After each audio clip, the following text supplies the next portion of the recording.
many times have you seen like the highlight reels of drone shots of St. George and you're like, this looks incredible. Like, why am I not living there right now? Well, today we're going to share with you some things that you may not know about St. George, and this might help you in your search of possibly either making a move here to Utah or maybe putting that on pause, and we're going to hop into it right now.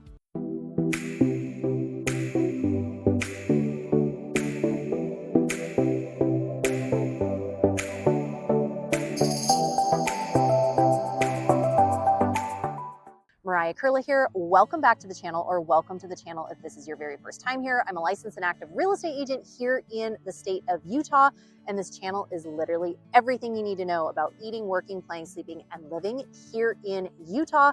If that's of interest to you, consider subscribing down below and make sure you tap that bell for notifications so you're notified every single week we drop a new video. We hear from people like you all the time who are looking to move, who are looking to buy, sell, build, and rent a property here in Utah, and we absolutely love it. So if you're thinking about making a move in a week, in a month, or even a year from now, feel free to give us a call, shoot us a text, send us an email. My team and I would love to connect with you. Also, if you do want a copy of our free Moving to St. George, Utah guide, simply comment down below the word guide, G-U-I-D-E, and we would love to send that over to you. So, like I said, oftentimes you see the highlight reel of making a move to different places, and it draws you in because you're looking at the lifestyle and you're looking at all the different incredible things, which there is so much to that. But sometimes too, it's not what it looks like on Instagram, or it's not what it looks like on Pinterest. There are the realities of day-to-day life in St. George. So today we're gonna just share with you, just like we're talking with a friend, some different things that you should know about before you pack your bags and make a move here to St. George. Summers are hot. They are very, very hot. You are going to have consecutive, not weeks, but months where you are going to see 100 degrees at the high of 100, 110, sometimes even 115 degree days, week after week after week. Sunrise here in St. George, usually in the summer, is about 6:30 in the morning. And at that, on a July day, it is typically going to be right around 70 degrees in the morning when you wake up.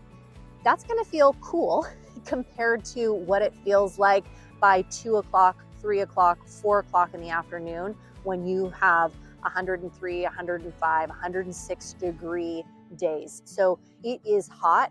And like I always say too, if you're thinking about making a move and you're worried about the heat, come out here in summer, plan a trip while you're here in the summer, and you're going to get an idea of the heat here, because it is different than like a Florida heat where it can be 85 degrees, but it might even feel warmer than it does our 100 degree days, simply because the humidity is so much higher other places than it is here in Utah. So the humidity here in Utah is very low. So oftentimes people will be like, oh, it's a dry hot, or it is a dry cold. So it doesn't feel as hot or as cold. But again, come experience that for yourself.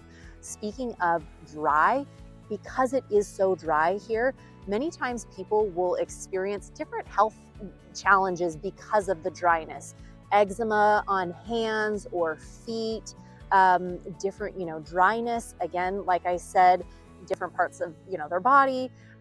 So just know that sometimes also because of the altitude where you're at, the altitude sometimes can affect people. I know we've had friends that have come here and are like, oh, getting bloody noses, different things like that, simply because of the altitude, the change in climate, all of that because of the dryness. So knowing about the heat, knowing about that dry climate, and some health challenges that may or may not pose for you. Also know that during those summer months when it is so hot, you are going to have, it is going to be air conditioned in your space 99.9% of the day.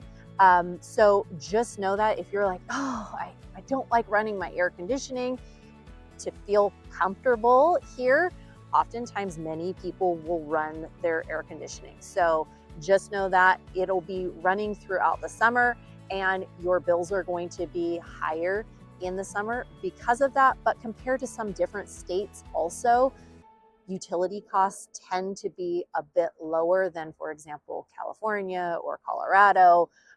So know that the AC will be on, and just be aware of the dry and the heat. Because of the heat, you are also going to see a lot of like dry sort of desert landscape here in St. George too. So you're going to see a lot of artificial turf on people's yards. You're also going to see, like I said, a lot of desert landscape with rocks and cactus and all of that, because water conservation, and oftentimes too, the water here tends to be fairly hard. So many people use a water softener to soften that water up, but you will see more of a desert landscape. So if you're picturing this big, beautiful, giant, lush green grass backyard, you typically don't see that here as much as you will in some other areas. Not to say that there's not grass, there are beautiful parks and fields and all of that, but oftentimes many residents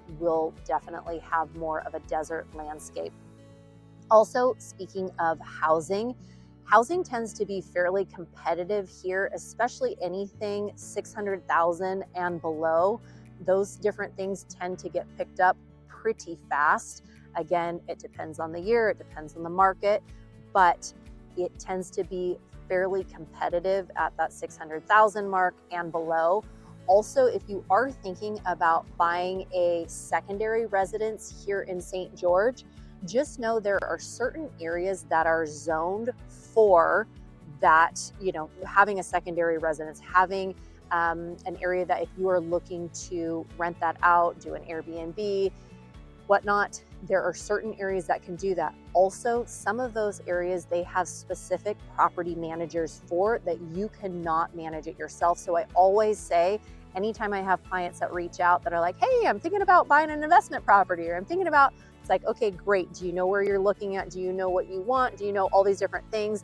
And then depending on where they are looking at, we just need to make sure that you know what you're getting into before you purchase it, because I've heard stories of people that are like, oh, I'm so excited to buy an investment property and I'm going to use it as a second home, but then when I'm not there, I want to have that ability to rent it out. Well, they purchased in a place where they don't allow for nightly, weekly rentals. So just know that if you're thinking about going that direction, be careful, because there are certain areas that you can and you can't do that.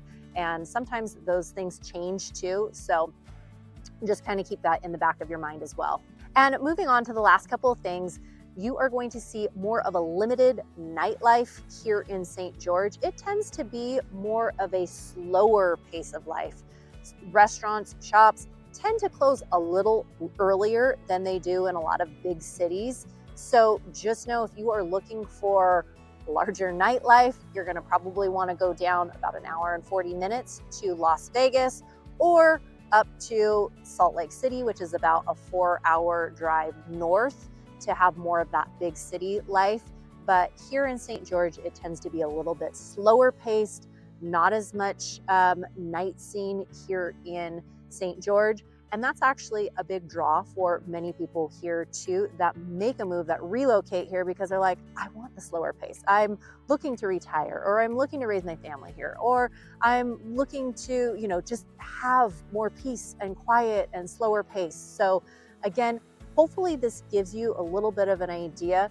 If you are looking to purchase a home, that 600,000 mark and below tends to be pretty competitive.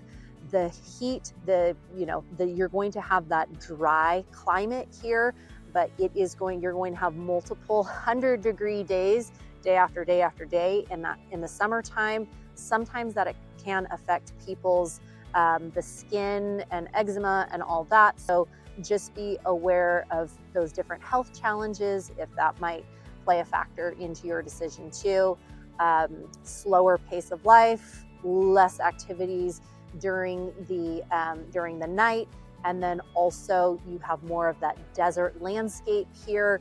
Same thing for many of the yards. You're going to see more of that desert scape more hot or the hard water. So oftentimes a water softener as well to help with that water. So hopefully this gives you a good idea of things that you should consider if you are thinking about making a move here to St. George. And if you are, feel free to give us a call, shoot us a text, send us an email. My team and I hear from people like you all the time, and we absolutely love it. And if you do want a copy of our free Moving to St. George, Utah guide, simply comment down below the word guide, and we'd love to send that over to you. Wishing you a wonderful rest of your day and week, and we'll chat with you soon. Take care and have a great one. Bye.